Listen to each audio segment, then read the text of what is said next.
you think you can handle it? 2013.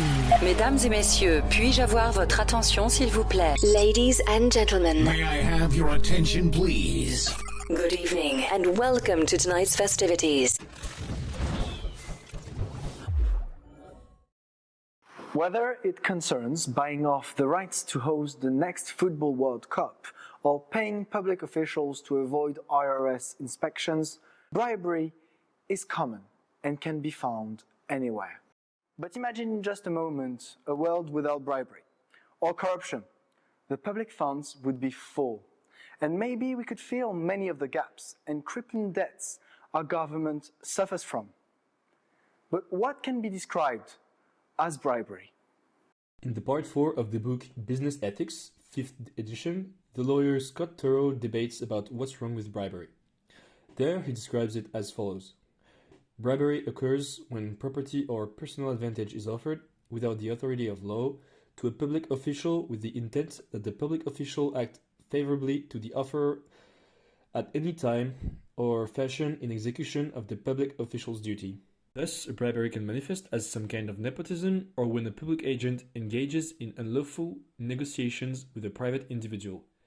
As such, there are two main issues about bribery. On the legal aspects, bribing consists in an act of treason from the representative that can't faithfully serve two masters with opposing interests. Combined with the attempt to conceal such actions, the situation becomes a real issue as the official now operates under false pretenses, a claimed loyalty that has in truth been undermined. He has become an unfaithful servant.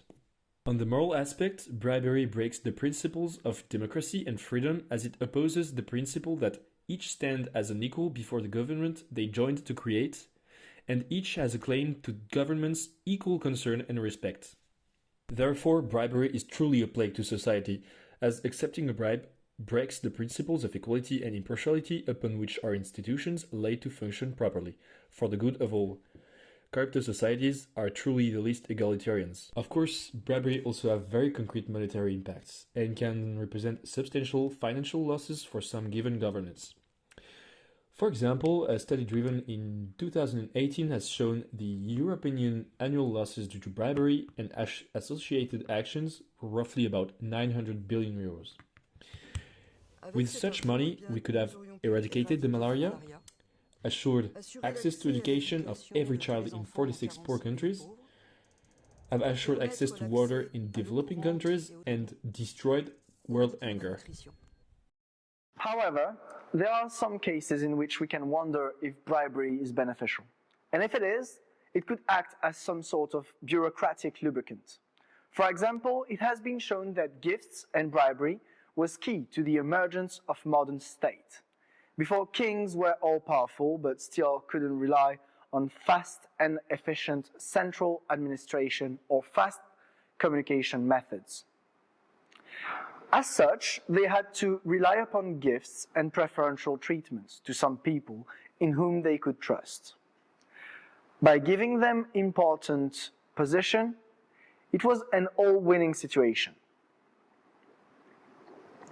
However, with the French Revolution and the establishment of fixed salaries for state representatives, the system of patronage wasn't necessary anymore. That's when we finally understood that theories advancing bribery could be beneficial were wrong. Let's take the example of construction company, bribing public agents to obtain building permits more easily. At first sight, you could argue that it benefits everyone, accelerating the process of building housing and other infrastructure. For example, in Senegal, we had some friends that had their house first floor collapse, and they nearly had victims in that situation because the construction materials were not good quality, and no one actually looked at the quality of the material. However, there is a victim of this situation, as this building constructed upon an illegal permit tend to crumble and fall to ruin a lot faster. The main issue is often about security. Studies have shown that between 1980 and 2010, 83% of earthquakes victims originated from highly corrupted countries. Could it be a mere coincidence? Indeed not, as many other studies tend to show important correlation between social progress and corruption.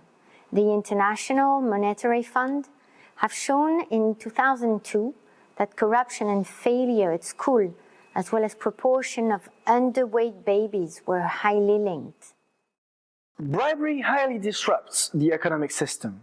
In the end, bribery poses the most issues when it's normalized. In countries where there are high levels of political corruption, citizens lose their voice and ownership of the state.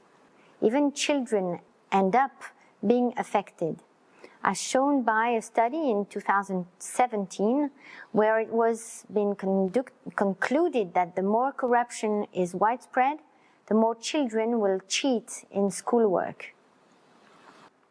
If the country is very poor, corruption also becomes the only tool to get what people are entitled to, as the country cannot efficiently afford basic means of individuals. They are left to fend for themselves and must rely on bribery.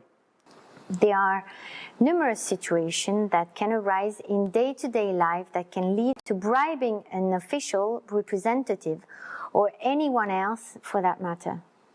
And sometimes it is the only way out. Now, that's the experience that we have had in different countries where we lived. And for example, in Kinshasa, in the Congo DRC, we had a lot of situations where my husband was conducting a car without the diplomatic plates, was really regularly arrested in the streets, and was asked to give money in exchange of being released. Also in Dakar, in Senegal, we had the situation where if you could take a wrong turn in a forbidden alley, then a police officer would come up and would ask for money to let you go. Or, for example, in a parking in the city, in the town city center, you would have your car being blocked by these systems that we can see. I don't know the name exactly, but anyway, you would understand. Then the police would come and would ask for money to get your car fixed and let you go. Also, and that's probably major, and I remember some stories of judges being corrupted in the Congo Kinshasa, where you would have rape victims go to the judge, go to the police and follow all the procedure. And actually the person, the side of the story that had the more money to pay the judge would win the issue of the trial. Bribery is very hard to get rid of, especially in certain poor countries, so how can we effectively fight it? And that is especially true because people tend to hide it. To rid corruption out of South African life. Nos vamos a levantar con fuerza, nos vamos a rebelar a la corrupción. We are going to drain the swamp. In fact, no one wishes to be accused of bribery, as proven by the fact that people always try their best to hide the facts. Some experience has been driven to prove this argument. The experience involves a dice and a goblet, given to the target participant. He's then asked to launch the dice in private and return the score he obtained.